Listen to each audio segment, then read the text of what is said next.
দোয়া করেন আল্লাহর কাছে যে আল্লাহ আপনার পক্ষ থেকে যদি হয়ে থাকে তাহলে আলহামদুলিল্লাহ, মেনে নিন, আমাদের কোনো অভিযোগ নাই। যদি কারো দুষ্টামি হয়ে থাকে তাহলে নাজআলুকা ফি নুহুরিহিম ওয়া নাউযু বিকা মিন শুরুরিহিম। খুব পড়েন, অপেক্ষা করেন, দেখেন দের হবে কিন্তু আন্দের হবে না। দের হবে কিন্তু আন্দের, বুঝেন, দেরি হবে কিন্তু অন্ধকার হবে না। একদিন না একদিন দোয়া আপনার রং নিবেই নিবে। দুনিয়া দেখবে রং নিবে না না নিবে। সাহায্য সহানুভূতির সাথে সাথে খুব দোয়া করা উচিত। আল্লাহ, এটা যদি তোমার পক্ষ থেকে হয়ে থাকে তো আলহামদুলিল্লাহ। ঠিক, আল্লাহ নিজেই বলছেন লাম ইয়াসবির আলা বালাই, আমার বিপদের উপরে যে সবর না করলো, ওয়ালাম ইয়ারদা বিকাদাই, আমার সিদ্ধান্তকে যে মেনে না নিল, তোমার পক্ষ থেকে যদি হয়ে থাকে তো আলহামদুলিল্লাহ, আমরা এতে রাজি, কোনো দুশ্চিন্তা নাই। আর যদি কারো শয়তানি হয়ে থাকে তাহলে দোয়া করা উচিত, আল্লাহুম্মা ইন্না নাজআলুকা ফি নুহুরিহিম ওয়া নাউযু বিকা মিন শুরুরিহিম। আমাদের দোয়া করা উচিত, এই দোয়া খুব বেশি বেশি করা উচিত। আল্লাহুম্মা ইন্না নাজআলুকা ফি নুহুরিহিম, বলেন না, আল্লাহুম্মা ইন্না নাজআলুকা ফি নুহুরিহিম ওয়া নাউযু বিকা মিন শুরুরিহিম। এই দোয়া আমাদের পড়া উচিত। তারপরে দেখেন না, আল্লাহ তো আল্লাহই, আল্লাহ আল্লাহ আল্লাহ তো আল্লাহই। আল্লাহ খেলে সবার শেষে, শুরুতে খেলে না। শুরুতে তো ওরা আকল হারায় দেয়। সবার শেষে যখন আল্লাহ খেলে তো মানুষ হাতাক লাগা যায়, খেললো কি হইল কি। আল্লাহ খেলে সবার শেষে, ওয়া মাকারু ওয়া মাকারাল্লাহ ওয়াল্লাহু খায়রুল মাকিরিন। আল্লাহ সবার শেষে খেলবে, এটাই আল্লাহর নিয়ম। নাহলে আল্লাহ আল্লাহ হলো কেন? আল্লাহ এমন খেলা খেলবে যে দুনিয়াকে তাক লাগায় দিবে যে এটা হইল কি। তখনই তো ইতিহাসের পাতায় লেখা হয়, নাইলে লেখা হয় না। তখনই গিনিস বুকে লেখা হয়, নাইলে লেখা হয় না। তখনই শত প্রবাদ বাক্য বনে, কবির মাথায় অনেক প্রবাদ বাক্য আসে, নাইলে আসে না। কবিরা যখন কবিতা লেখে তবুও বন্ধ কামরায় বসে কবিতা খুব কম লিখতে পারে। ও তো দৃশ্য দেখেই কবিতা ওর মনে আসতে থাকে, ঠিক না? কি বলেন? বলে সুফিয়া কামাল গ্রামে যাই কবিতা লেখছে, বহুত দিন পরে মনে পড়ে আজি পল্লী মায়ের কুল, ঝাউ শাকে যেটা বনলতা বেঁধে হরসে খেয়েছি রুল, ঠিক না? কবি জসিমউদ্দিন গ্রামে থেকেই কবিতা আসছে, ওরে শহরে বসা দিলে ওর কবিতা সবিতা কিচ্ছু আসতো না। ও তো গ্রামে ঘুরছে আর ওই রাখাল করে দেখছে আর কবিতা বলছে, ঠিক না? ঠিক তখন কবির কবিতাও আসে। এই জন্য মেরে দোস্ত, শেষ কথা, এক সুযোগ আল্লাহ নিয়ে আসছে, খুব কাজে লাগান। আমাদের উচিত এই জেলার মানুষগুলার পাশে যায় দাঁড়ানো, যে যতটুক পারি অতটুক নিয়ে দাঁড়ানো আমাদের একটা নৈতিক দায়িত্ব, ইসলামিক দায়িত্ব, ইমানি দায়িত্ব, আল্লাহর রসুলের পক্ষ থেকে দায়িত্ব, আল্লাহর পক্ষ থেকে দায়িত্ব। এই অবস্থায় যে মনের খুশিতে মন খুলা যে যত বেশি দাঁড়াবে আল্লাহ তাকে তত বেশি দিবে, তত বেশি আল্লাহ তাকে দিবে, তত বেশি তার মর্যাদা উঠবে, তত বেশি। এই জন্য আমাদের উচিত এই মুহূর্তে যেই জেলাগুলা পানির নিচে নিমজ্জিত, বৃষ্টি উপর থেকে চলতেছে, পানি দিন দিন বাড়তেছে, আরেক দিক থেকে পানি ভাইয়া আসতেছে, বড় বিভীষিকাময় অবস্থা, ওইখানে আমাদের উচিত যায় ওদের পাশে দাঁড়ানো যতটুক পারি। প্রত্যেক মসজিদ থেকে ব্যবস্থা চলতেছে, আলহামদুলিল্লাহ, আমাদের এখান থেকেও চলতেছে। আপনাদের কাছে অনুরোধ থাকবে, নামাজের পরে আমাদের ছেলেরা হয়তো এখানে দাঁড়ায় থাকবে, মন খুলা যে যতটুকু পারে আপাতত মসজিদ ভিত্তিক সাহায্য করেন। পরে আপনি ব্যক্তিগত অনেক বড় একটা করবেন, পরে নিজে চলে যান। বহুত মাদ্রাসা মক্তব পানির নিচে চলে গেছে। গরিবদের অবস্থা খুব করুন, বড় লোকদের অবস্থাও করুন। 2 তলা পানির নিচে চলে গেছে, 3 তলার ছাদের উপরে বসে আছে, বাথরুমের জায়গা নাই, পাকানের জায়গা নাই। যা দেখেন কি অবস্থা। আল্লাহ আপনাকে সামান্যতম সামর্থ্য দিচ্ছেন, কাজে লাগান। সুযোগ নিয়ে আসছে আপনাকে জান্নাত কিনে নেওয়া। এই জন্যই তো আল্লাহ বলছে যে দুনিয়াওয়ালাদের উপরে রহম করে দেখো, আমি আসমানওয়ালা তোমাদের উপরে দয়া করি না, না করি।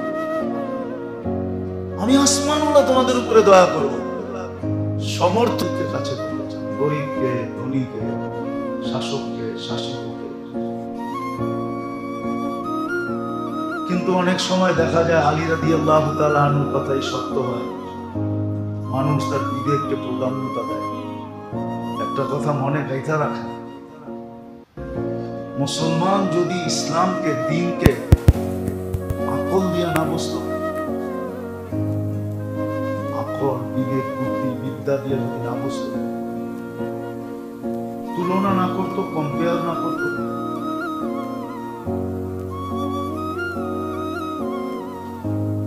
যদি আকল, বুদ্ধি, বিদ্যাকে দ্বীনের অধীন করতো, যে আমার আকল কি বলে গুলি মারো, দেখো আমার দ্বীন কি বলে, আমার বিবেক কি বলে এটারে রাখো, দেখো আমার দ্বীন কি বলে, আমার বিদ্যাকে একদিকে রাখো, দেখো আমার ধর্ম কি বলে।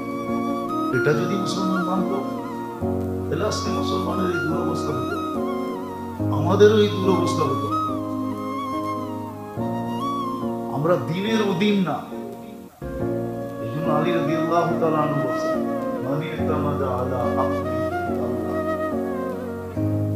যে দ্বীনকে তার বিবেক বুদ্ধির অধীন করবে সে গুমরাহ হবেই হবে। মান ইতামাদা আলা জাহিহি আল্লাহ, যে দ্বীনকে তার পদের অধীন করবে সে একদিন না একদিন বেইজ্জত হবেই হবে।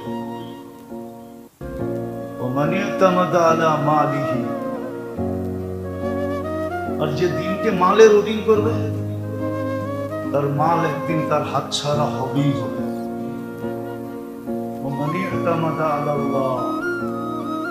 যে সব কিছুকে দিনের অধীন করবে,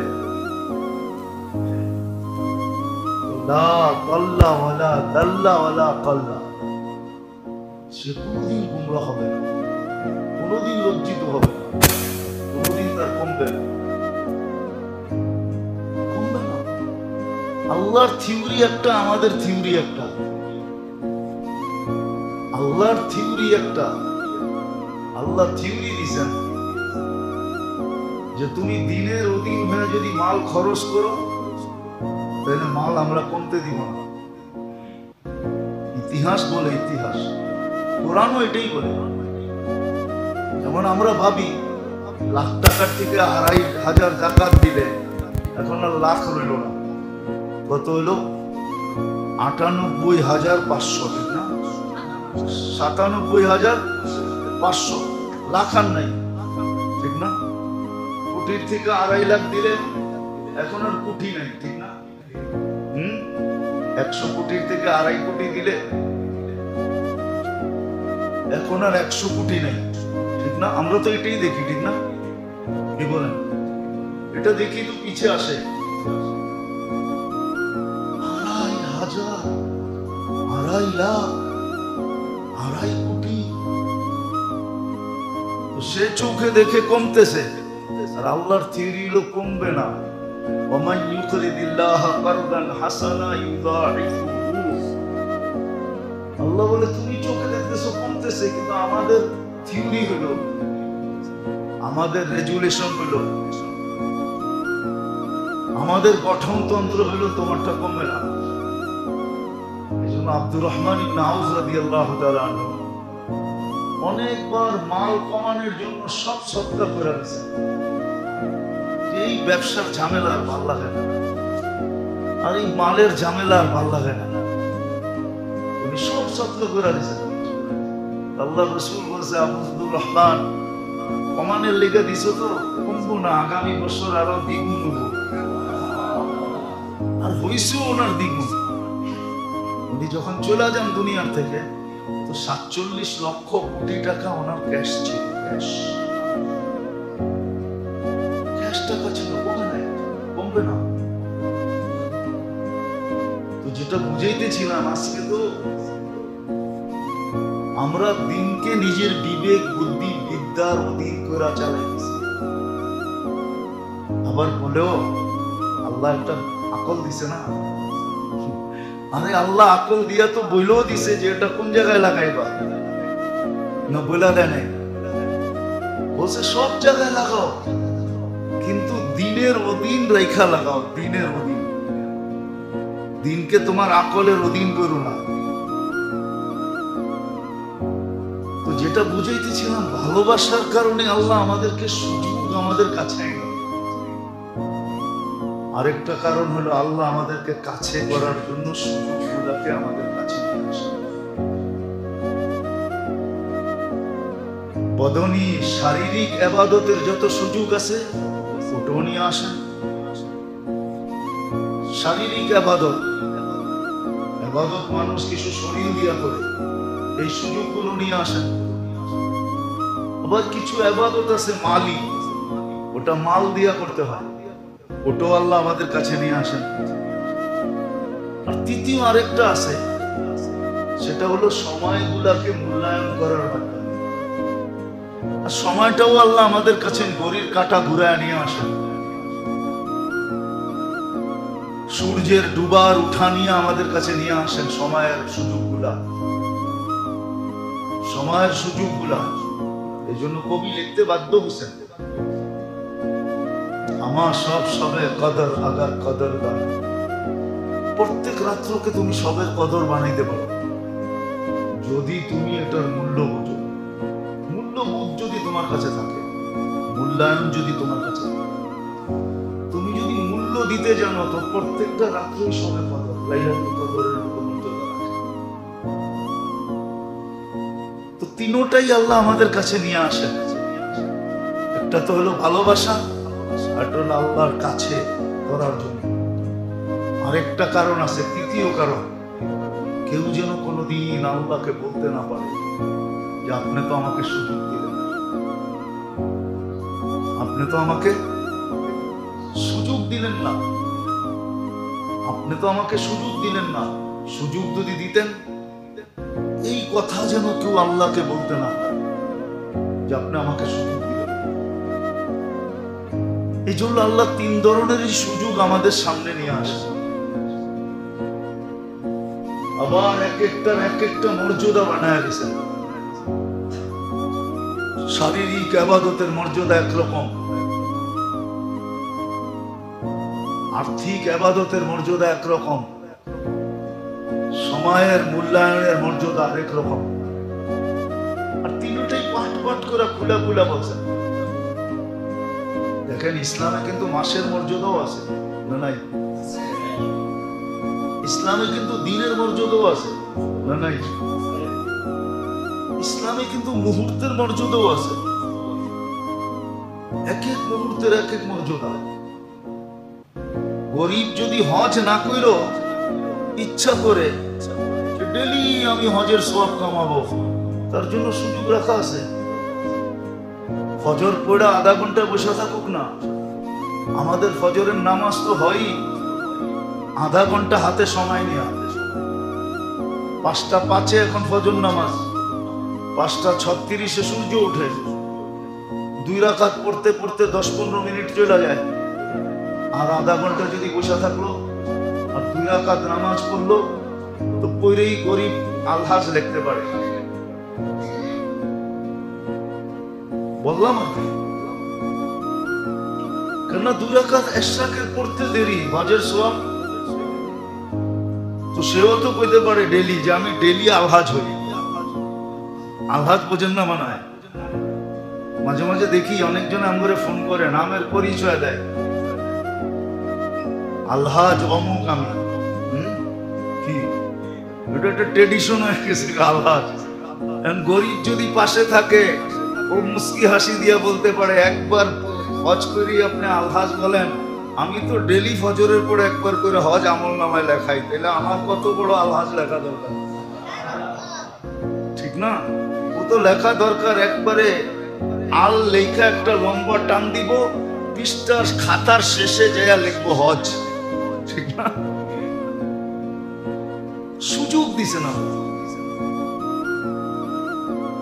সময়ের দিক দিয়েও সুযোগ দিছেন, বদনের দিক দিয়েও সুযোগ দিছেন, শারীরিক ইবাদতের দিক দিয়েও সুযোগ দিছেন। সুযোগ যদি না দিতেন তাহলে আল্লাহ চেঞ্জ করতেন না। আল্লাহর মতো সত্তার সামনে দাঁড়ায়া থাকা এটাটাই শুভনীয় মনে হয়। কি বলেন? বিবেক কি বলে? মনে হয় বুঝাইতে পারি না। দেশের সবচেয়ে বড় পদস্থ লোকের সামনে যায় কি যাই লেফটি মেরা হয় নাকি? কি করে? মানে দাঁড়ায়া থাকাটাই হলো কি কি আরে বলেন না, এটাই পদ্ধতি, ঠিক না? এটাই আদব।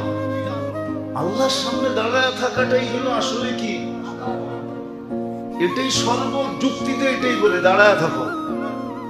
কিন্তু আল্লাহ কি বলে? বসতে পারো না, চেয়ারে বসো। আল্লাহ চেয়ারেও তো বসতে পারি না, আল্লাহ বলে শুয়া যাও। কি শুয়া ইশারা নামাজ হয় না? হয় না? কিন্তু আসলে বিবেক কি বলে? প্রথমটা কি বলে? আল্লাহর সামনে দাঁড়ায়া থাকাটাই যুক্তিসঙ্গত, ঠিক না? সর্বদিক দিয়ে আল্লাহর মতো সত্তার সামনে হইব, ভয় তো ভয় কি করে, দাঁড়াই থাকা উচিত। কিন্তু আল্লাহ বান্দাকে সুযোগ দিছে না, দাঁড়াইতে পারো না, বসো। আল্লাহ বসতে পারি না, শো। আল্লাহর রুকু সিজদা করতে পারি না, ইশারা করো, ইশারা করো, তুমি ইশারা করো। এটাই হলো আল্লাহর কাছে সবচেয়ে বড়। আল্লাহ সুযোগ দিছে বান্দাকে, শারীরিক ভাবে সুযোগ, শারীরিক ইবাদতের জন্য সুযোগ দিছেন, যেটাকে ইবাদতে বদনি বলে। শারীরিক ইবাদতের সুযোগ শেষ মুহূর্ত পর্যন্ত দিছেন। ইশারা যেটা, এটা শেষ মুহূর্ত। বলে এরপরে না পারলে অপেক্ষা করো, দেখো তুমি সুস্থ হওয়া পর্যন্ত অপেক্ষা করো। যদি সুস্থ হইলা তাহলে তুমি এটাকে রিপিট করলাম, কাজা করলাম। আর সুস্থ হইলা না তাহলে আমরাও লিখবো না, আমরা লিখবো না, বরং উল্টাটা লিখবো, তোমাকে সওয়াব দিব, সওয়াব। এটা কাজা লেখা হবে না। এরকম মালের দিক দিয়ে আল্লাহ সুযোগ নিয়ে আসেন, যাদেরকে সম্পদ দিচ্ছেন। অনেক সময় দেখা যায়, যেরকম হাদিস মনে উঠলো বলতেছি, গরিব মানুষের সবচেয়ে বেশি, বিপদগ্রস্ত মানুষের সবচেয়ে বড় অভিযোগ আল্লাহর উপরে, আমাদের উপরে বিপদ আনলেন কেন, আমাকে গরিব বানাইলেন কেন? যেমন বাংলায় গান আছে, কবিতা আছে, যে আমাকে গরিব বানাইলেন কেন, আর মক্কা মদিনা দূরে করলেন কেন? আমাকে যদি গরিব না বানাইতেন আর মক্কা মদিনা দূরে না করতেন, কাছে থাকতো, তাহলে রিক্সা দিয়ে যেতাম না, নাইলে হাইটেই যেতাম, ঠিক না? আর যদি ধনী বানাইতেন তো টাকা দিয়ে যেতাম। কিন্তু আল্লাহ এই অভিযোগ ভুল, কেন আল্লাহ 14 ভাবে মানুষকে হজের সওয়াব দেওয়ার জন্য তৈরি আছেন। কয়ভাবে? 14 প্রকার, 14 ভাবে হজের সওয়াব দেওয়া। একটা করেন না, 14টা করছেন।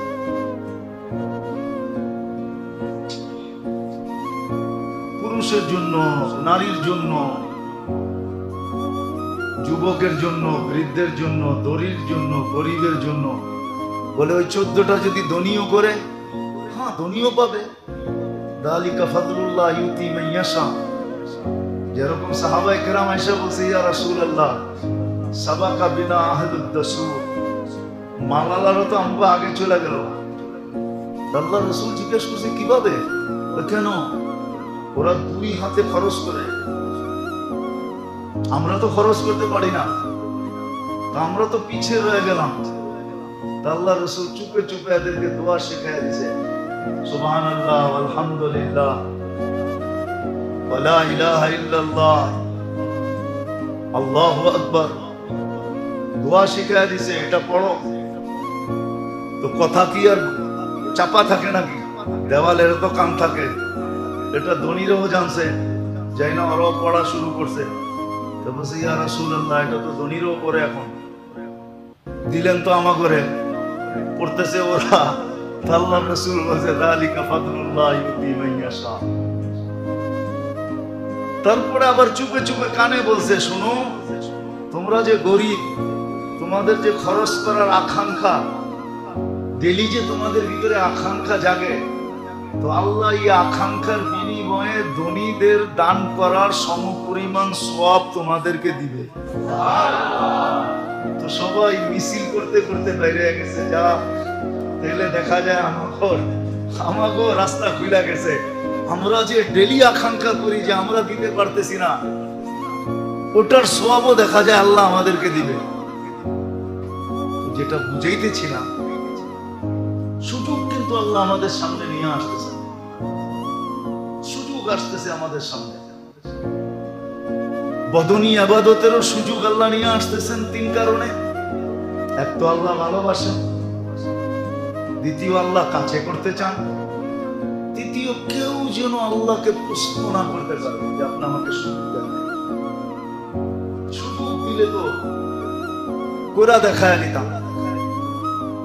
এই জন্য শারীরিক সুযোগ আল্লাহ নিয়ে আসেন, বদনী ইবাদতের সুযোগ। এই জন্যই তো বলছে ফক্তানি, সুবর্ণ সুযোগ মনে করো তুমি, সুবর্ণ সুযোগ, সুবর্ণ সুযোগ মনে করো তুমি। ফক্তানি ইকতানিম খামসান ক্বাবলা খামসিন, 5 জিনিসের আগে 5 জিনিসের মূল্যায়ন করো, খুব মূল্যায়ন করো। সুবর্ণ সুযোগ মনে করো, খুব মূল্যায়ন করো, সাধ্য অনুযায়ী করো, যতটুকু চেষ্টা করতে পারো অতটুকু করো। হায়াতুকা ক্বাবলা মাউতিকা, জীবনের মূল্যায়ন করো মওত আসার আগে। শাবাবুকা ক্বাবলা হারামিকা, যৌবনের মূল্যায়ন করো বৃদ্ধ হওয়ার আগে।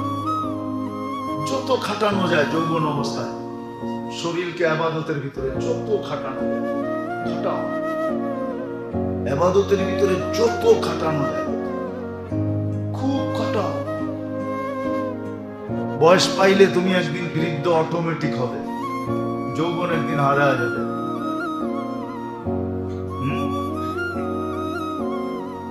একদিন হারায় যাবে।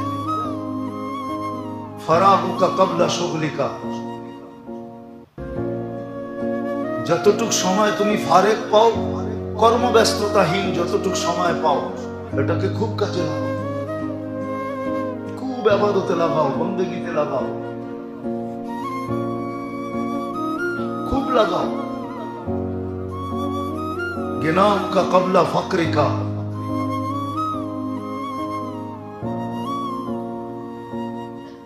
আল্লাহ সম্পদ দিছেন, কেননা সম্পদ একরকম থাকে না।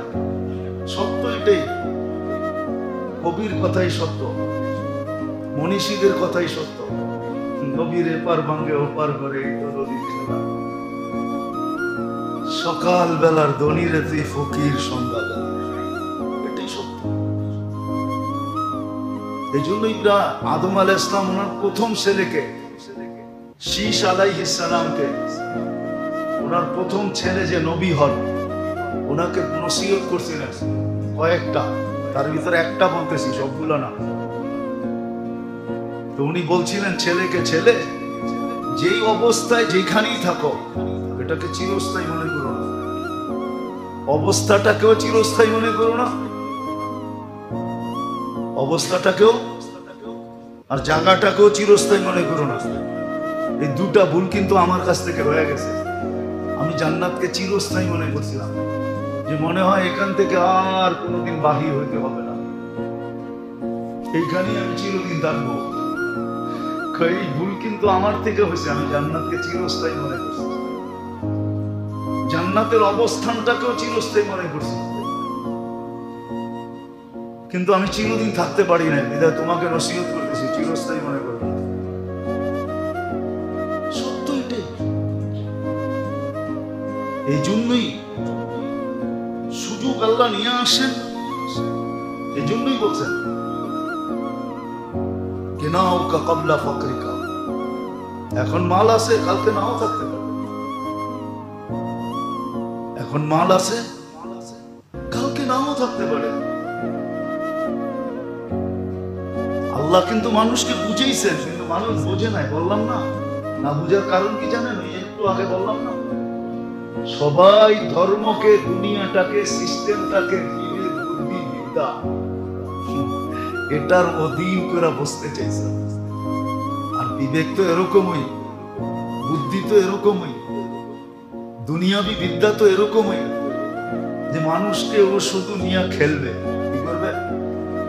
কি করবে? খেলবে। গোল হইলে ফুটবল রে চুমাও দেয়, ঠিক না? দেখছেন ফুটবল খেলা? দেখছেন কখনো? দেখেন টেকেন তা না, ঠিক না? দেখেন গোল যখন হয়, যে গোল দেয় ও দেখবেন ফুটবলটা নিয়ে চুমা দেয়, আবার একটু পরেই লাথি দেয়, ঠিক না? আরে যদি প্রশ্ন করেন ওই বেউকুফ, একটু আগে না চুমা দিলি, চুমার জিনিসটা আবার পায়ে লাগাস কেন? কি যুক্তিতে হয় এটা? লজিকে হয়? একটু আগে চুমা দিলাম এটাকে, এখন ঠোঁটের জিনিসটা আবার পায়ে লাগাইতেছে, ঠিক না? ওর তো উচিত ছিল যেটারে চুমা দিছি এটা বাদ, নতুন একটা বল নিয়ে আয় যেটার গায়ে চুমা লাগে না, ঠিক না? মানুষ এরকমই, এটাই মানুষের নীতি। যখন ধর্মকে, ইসলামকে, দ্বীনকে, আল্লাহ রসুলের শিক্ষার অধীন নিজেকে না করবে, তখন বিবেক, বুদ্ধি, বিদ্যা ওরে নিয়ে খেলবে। কি করবে? মাঝে মাঝে ভাববে ওই ফুটবলের মতো, যখন চুমা দিবে ফুটবল যদি চিৎকার দিয়ে ওঠে আমি উঠছি স্বর্গে, ঠিক না? হ্যাঁ, তো চিৎকার দিলে কোনো লাভ নাই, একটু পরেই আবার পায়ে দিবে না লাথি। সত্য এটা, মানুষ বুঝতে চায় না। আমরা তো বুঝাইতে কম চেষ্টা করি না, অনেক আঙ্গিকে বুঝাইতে চাই, কিন্তু আপনারা যে কেন বুঝেন না এটাও বুঝেন।